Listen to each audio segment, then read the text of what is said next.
And welcome, welcome, welcome. This is Peter Winnick. I'm the founder and CEO of Thought Leadership Leverage. And you're joining us on the podcast today, which is Leveraging Thought Leadership. I am super excited, almost giddy for today's episode, and I'll tell you why in a moment. My guest is Joesph A. Michelli, PhD and a CSP. Dr. Michelli is a Wall Street Journal, USA Today, Publishers Weekly, Nielsen Bookscan, and New York Times #1 best-selling author multiple times. You'll recognize his books. Some of them are Driven to Delight, World-Class Customer Experience the Mercedes-Benz Way. There's Leading the Starbucks Way, 5 Principles for Connecting with Your Customer, Your Products, and Your People.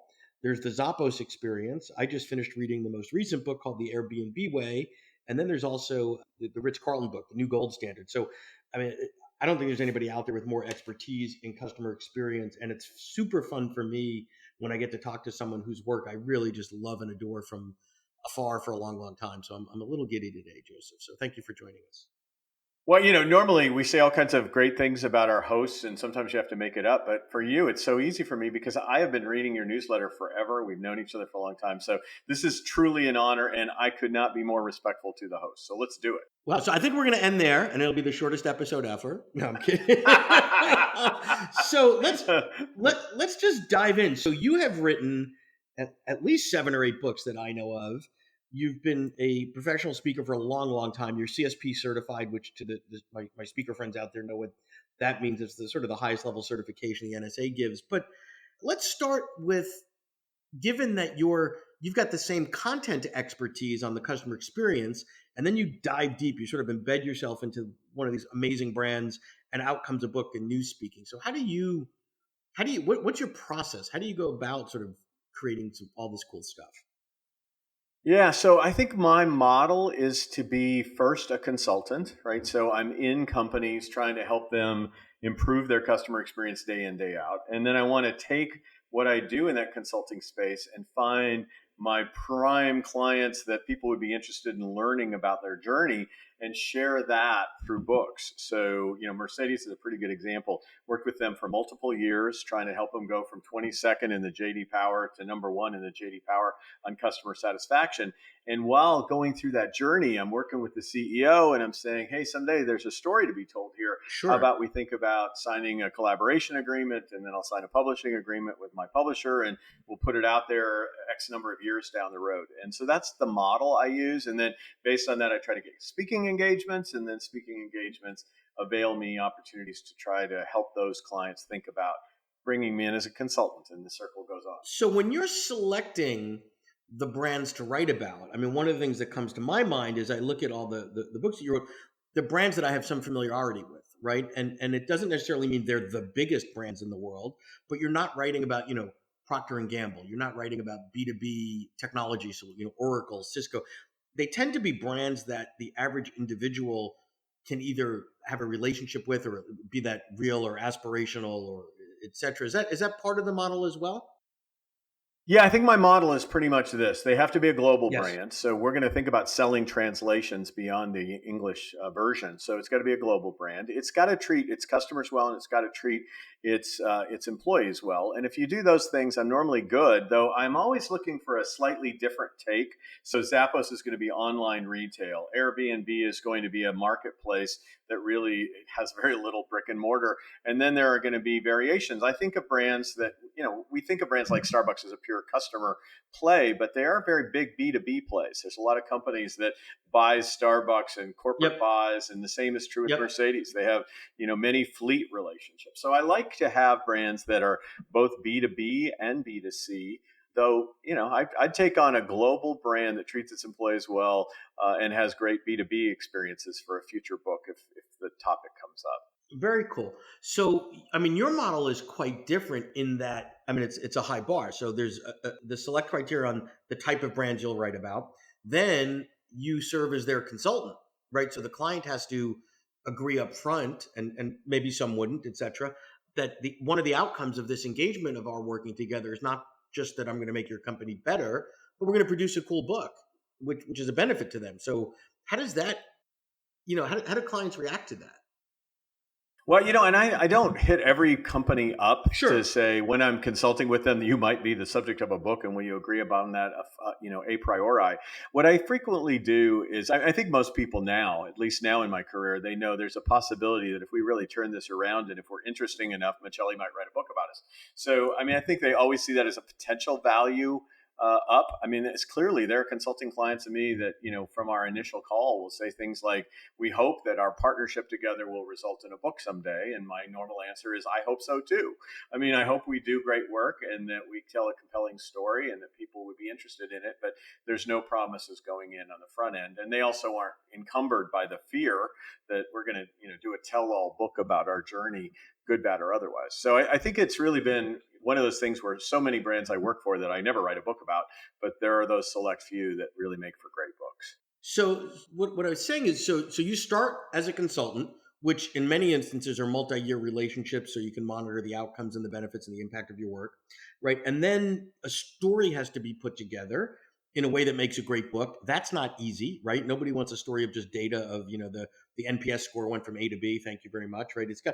There's a richness to it, right? There's a something different about the way Ritz Carlton deals with hospitality than Airbnb. There's something visceral around is sort of walking into the Starbucks.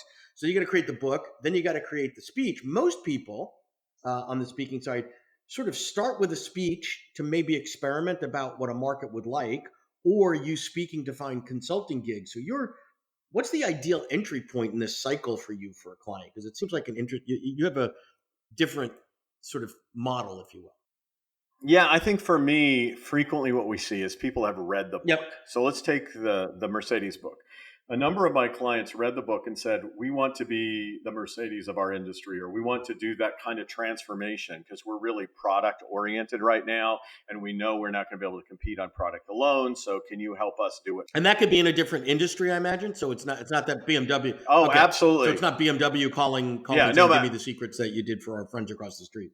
for some reason we got a bunch of building industry clients after we did Mercedes Really? Benz. Okay. So yeah, there was people. I mean, there's a Berkshire Hathaway company in the building space that hired us and said, "Come in," and frequently we'll do the consulting with them, or sometimes they'll test the water a little bit and they'll say, "Let's kind of see how you relate to us," and come in and do a keynote. Got it. And so the entry point can come a number of different ways. It might be through a specific need for an event. Other times they're kind of wanting the consulting, and I bundle in some Okay. keynotes in the front end.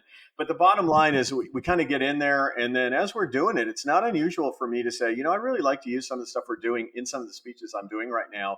Would you feel comfortable with that? And then I might modularize a couple of stories from my experiences with them, put them in the deck that I'm using with just general clients out Okay. there. And so, yeah, it becomes and then if that builds up enough and it seems right, and we're making enough progress, I might hit them up and say, how about a book in a year and a half about you? And I'm going to start tracking what we're doing and incorporating what I'm learning and sharing that with you as we go forward in a book project, and try to sell it to McGraw Hill, which is my publisher. And if if their pub board says yes, then we start moving forward. And I would imagine, obviously, it speaks well to the client that a McGraw Hill, as well as you, lots of independent folks think it's worth the investment of time and energy, and that it's a great book there. So, sort of two big areas of the business that I want to talk about with you for a little bit. So first, let's talk publishing, right? So for you, and I don't want to make this sound easy. If you've already got 7 or 8 New York Times bestseller, getting to the 9th, 10th, and 11th is a little bit easier than getting to the first, second, or third. Is that a fair? Right. Absolutely. It's totally true. And the process I go through to get a publishing agreement is a lot easier than it used to be. Okay, so step one, be Joesph and write 7 best-selling books. Step two. Yeah, no. But step one is be nobody and write your first best-selling book and figure out how to get that done. And that was a pretty miraculous journey back in the day. Yeah. Well, where I was going is, tell me a bit. So you have a nice relationship with McGraw Hill, but given how long you've been doing this, what you're seeing that's different in the publishing world, what's the same? You've stuck with the same publisher, so walk us through that world. Oh my gosh, it's all different. Yeah, it just changes based on what they can sell. I mean, I love my publisher. They are so good to me. But you can see the changes, year in and year out. So it used to be the case. First, when, digital books came out, they wanted big royalties, and every boilerplate contract with a major publisher took giant royalties off of digital books, right? And they did not sell quite as well as everybody had envisioned. So, Yep. they relaxed some of that. Nowadays, the big grab is audio rights. So in the old days, I could retain my audio rights and then sell them into another market player. Now they don't give you the option to keep your audio rights. That's a standard thing they keep, and then they give you royalties on the sale of yours, but they keep it in house. So I think there's a lot of platforms that change over time based on the economics of the thing, and your deals have to follow suit. Other than that, Sure. I think Sure. we worried about the death of the published book. I don't see it happening at all. I think there's a lot of competition, Yep. but and they're the bookstores are gone, and they're doing the book tours around to bookstores is not so productive. But you're seeing a lot more podcasting, talking about your book on podcasts, and a lot of digital marketing of the book journey. If you're enjoying this episode of Leveraging Thought Leadership, please make sure to subscribe. If you'd like to help spread the word about our podcast, please leave us a review and share it with your friends. We're available on Apple Podcast and on all major listening apps, as well as at thoughtleadershipleverage.com/podcasts. Well, and talk about, and again, you might be a bit of an anomaly because the air is pretty thin up there, but it used to be it was a partnership with the publisher in terms of not obviously the writing of the book, making the book a success, the sales, the marketing, the distribution. What I've seen is more often than not, the publisher will do what they can, but it's fairly limited. And the author has to come to the table with not just a great story and great content, but loyal followers that they've been nurturing in between books. Holy moly. Yeah. I mean, everybody has a platform of some size or another, but when you're going to a publisher today, you have to demonstrate that you have a real platform and that people are going to buy the books, or that you're going to buy a bunch of books and distribute them to your platform. You got to have a plan that says, I'm going to do a ton of keynotes for free if people will buy the book. There's a whole journey that new authors find themselves having to convince. And then sometimes you'll get a book deal, but they will give you very little of a advance against your book deal. And if it catches fire for some reason, then they'll start marketing behind you. But if it doesn't catch fire, it'll just drop off. They've kind of cut their losses. So let's talk about that catching fire. So to me, where I counsel clients is the burden's on you to light the match, right? So what can you do to stimulate demand, like you said, through speaking, through your followers or people, your fans, right? Through relationships you have with other speakers and authors to get the flywheel going. And then, publishers, it's easy to make a conservative bet to go, wow, Joseph's books launched on such and such a date. Here we are 3 weeks later, and he sold 30,000 copies. Guess we'll get behind it, right? But to get from Yep. zero Yep. to whatever that X number is, that's some heavy lifting for most. Yeah, I think it's building relationships with good quality content in whatever platforms you have before you ever go to the market with a book. I mean, I think that's blogs, that's podcasts, that's speaking, that's nurturing all of your relationships. Because one of the things we do that even though we've established ourselves, and I feel so blessed, but I work the heck out of my relationships to say, we have a new book coming out and I really want to give you these special deals if you'll purchase in advance. And we had a client this year who just bought 1,800 books pre-launch, Nice. right? And so when you can go to your publisher and say, hey, one of my clients just bought 1,800 books and the book will be released in a month and a half, that's what they're looking Yep. for. They're looking for you to be able to deliver real people who want your thought leadership content in the form of the book. And they vote with their dollars, right? So for that company to say, we trust Totally. you, Joesph. We haven't even read a word of it yet. We're not waiting for the reviews or somebody to walk, the sales manager to walk into our company and say, hey, we got this. They have faith in you. They trust you. They know you're going to put out something that's worth it. Yeah, and I think you've at least given them enough to be willing to play the trust card. I mean, you're only as good as your last book, right? So, they trusted you the last time, but this one wasn't so good. Yeah, I think that's it. You've got to be very consistent in delivering value through thought leadership. That's it. So you touched on something somewhat quickly that I want to pull back on. So you said that your canvas, if you will, is the book. Yep. Right. So you write these wonderful books. They're a couple hundred pages. It's not going to flow out of you in a weekend. But now you're talking about sort of keeping folks interested in social and podcast. How do you sort of manage or deal with, or what do you do tactically to take the essence of books and port that over into different formats and different modalities so that you're not limiting the reach to people who will commit 8 hours to a book? Because frankly, that's not everyone anymore. Yeah, no, no, no, You and and I they're are a not. dying breed. Yeah, yeah, it's totally true. But yeah, I think there's several things that happen. I blog every single week. It is a discipline of mine. It's one of the few good characteristics of me as a person. I blog every week, right? And then Irregardless of where you are in a book cycle. So whether you're selling me absolutely. something or not, I'm going to get something from you. Yeah, so and you're going to get that. That's the free line. You get that free every single week. And then the goal is to, put that in some other formats for my consumers. So my people are not on Facebook necessarily. They're on LinkedIn. I have some, I think, meaningful relationships through Twitter, but for the most part, we're going to blog. We're going to have that blog repurposed by others that we Yep. trust, Yep. customer specific websites. And we're going to push that content every single week. So that's our large strategy. We use some video. We're kind of dinosaurs in that, and we're bringing more live video into that. But all in all, we're trying to produce something every week you can reliably predict. Now, the cool part of that is we'll take pieces from the book and we'll kind of anticipate the book in there. We'll be blogging, and then as I'm writing the book, I go back and look at stuff I blogged about and then bring it back in to the content of a book and expand it out beyond what I might do in 500 words. Right. So just because you touched on something conceptually in a 1,000-word blog post or whatever doesn't eliminate it from reappearing with a little more depth or texture or color or whatever in a book a year later. Absolutely. It's kind of helps me write my books is to be constantly blogging. Excellent. So I want to move now. This is awesome stuff here. I want to move to speaking because you've been speaking probably almost as long as you've been writing, and that whole world has changed. So let me just preface it from the standpoint of it used to be the monopoly of the bureaus, and the bureaus are still great. I'm not anti-bureau, but they basically controlled the market for the most part up until plus or minus 10 years ago, where due to technology and the internet and disintermediation, et cetera, it's easier for many clients, not all, to go directly to the author and the thought leader. So how are you contending with that? Yeah, it was 50-50 for a large part of my career. 50% direct, 50% from bureaus.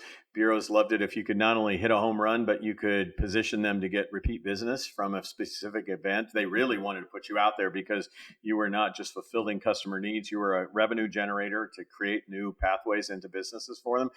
Today, about 20% of my business comes from bureaus. I love bureaus. I love working with bureaus. I love that there are these door openers to clients that I can't get. Sometimes it's a little frustrating because a bureau, someone will call a bureau directly when they're really looking for you, and they're going to get their commission, even though they read your last book and they called the bureau because they found them before they found you. But all in all, I think, for me, it's important to maintain relationships with bureaus. I just know about 1 in 5 of my speeches is probably going to come from that channel. Got it. And that 50-50, even a while ago, that was higher than most, I would say, because you have such a large following due to the number of books you've sold in aggregate. Yeah, and I think but we were playing at a pretty big price point, and a lot of times the bigger companies would go to a bureau because a bureau could get them 5 speakers for a 3-day conference. Yeah, And those meeting planners kind of liked that, and a good representative of bureau knew them and vetted the right speakers. And they might have a pre-existing relationship with the bureau that they trust as well. Absolutely, and anybody can call themselves a customer experience speaker, or a leadership speaker, or a motivational speaker. You can claim that on your website till the cows come home. And if you're going to pay the kind of dollars that many of these clients do, they wanted somebody to vet them for them. Yeah, and that makes sense. So I would be remiss in getting ready for today. So here's where I'm going with this. Given I all I do is work with authors and speakers and thought leaders and people that put great content out there, and I've got the opportunity to have one of the world-renowned customer experience experts on there. One of the things I find deplorable is the customer experience that many speakers are unintentionally giving their prospects and clients. Yeah. So they're and again, I think they're not bad people. I'm not saying that at all, but it's unintentional. Like, a bureau reaches out to you and says, hey, May the 7th in Cleveland, and then, the speaker's pissed that, when they responded 4 days later, So tell me about, like, if I were to interface with you, either as a direct client, I'm buying a speech, what would be the experience you would hope I would take away as a customer of Michelli. Yeah, so we want you And I to might write a book feel about like a this. I might write a VIP. book. No. I absolutely have this on my website. Our customer experience should leave you feeling like a VIP, which for us stands for valued, inspired, and powerful. And so everything we do should make sure that you understand we appreciate you. So if we don't get back to you in 4 days, we are surely not treating you like a VIP. We're not treating you like you're valued. In terms of inspired, we realize that in order to inspire you, we have to do all of the basics of service. Plus, we have to understand you so much that we deliver a speech that has great content, but also has some emotional punch to it, and causes you to say, I can. At the end of it. And then finally, powerful, we want to give you some tools. We don't want you to leave in the same state you walked in with. Just like we don't want to have popcorn for dinner. We want you to have something substantive and be able to go out there and slay the world. And so we want to give you some of that. That's our really well-defined customer experience. And we measure that every time we ask customers, how valued did you feel? How inspired did you feel? And how empowered were you? I love that. So you actually have, I know in your business you would, because you have to eat your own dog food, obviously, but talk a little bit to the speakers out there who, again, it's unintentional. So maybe the front end of the experience, they're great. They're responsive. They're giving folks the collateral, getting the pricing, getting the quotes, etc. And then comes post-contract, or in my contract is my, green M&M clause. I only stay at the top floor in hotels that are on the odd side of the street. I only fly first class on Tuesdays. Like, I don't think it's intentional, but they're putting out this vibe of, wait a minute, you hired me as basically a freelance gig employee to come in to work with your company for 1 hour, and here's a list of my demands. I just see so much of that, it blows my mind. I think sometimes people get thought leader and mentor and guru confused with prima donna, right? Like it doesn't have to be that way. Yes. I mean, in fact, I think people really want somebody who they have some admiration for, who's very much like them, right? Like they don't want people who are on a different social level that demands all this stuff. So no, you won't see any of that in our contracts, other than when I go international, I do kind of insist on business class travel. Otherwise, we have a very minimal travel stipend, no surprise costs associated with us, no green room sort of stuff. And I think that's really the way it should be. I mean, if we're really here to create value in people's lives, we shouldn't make it a pain in the rear for them to get that value. Love it. So as we're starting to wind down here, any final thoughts or reflection of someone, sitting out there listening now that is similar to, Joesph minus 10 or 15 years? All I would say is to follow you, Peter, and stay following you, because the content no, truly, I mean that. I mean, Chip Conley is a client of yours. The people that I admire and respect have been nurtured and loved on by you, and I think you've helped develop great talent. And so continue to consume your newsletter as I do. Think about opportunities to develop relationships with you that can propel their career. That would be what I would tell them. For me, stay humble. Stay humble. Truly, we are blessed every single day. We get an opportunity to share a thought, to share a stage, to share a page. It doesn't matter how we get into the person's life. We are fighting through a whole sea of clutter. And when someone takes the time, the graciousness of their time, we should be so gracious and celebrate that opportunity. And that's the key for me in this business. And I love what I do. I can't imagine doing anything better for a living. I pinch myself all the time. I have lots of bruises from that, actually. Stop doing that. That's right. Yeah, exactly. Please. Enough. Enough. Yeah. You've got me speechless, which is rare for those that know me, but I very much appreciate the admiration, and it's mutual. And if you haven't read Joesph's last book or any of his books, I think I've read them all but the first one, so that's on my list. But you will take away something from all of them, regardless of your business or industry or where you sit. So I would recommend that you do that. And he also has a reputation of being one of the most easy to work with and just value creating speakers and consultants out there. So I think it's awesome to be able to talk with somebody that walks the talk and isn't in prima donnaville, as you mentioned. So I appreciate, and I'm very grateful for the time you spent with us today, Joesph. Thank you so much. Thank you, Peter. To learn more about Thought Leadership Leverage, please visit our website at thoughtleadershipleverage.com. To reach me directly, feel free to email me at peter@thoughtleadershipleverage.com. And please subscribe to Leveraging Thought Leadership on iTunes or your favorite podcast app to get your weekly episode automatically.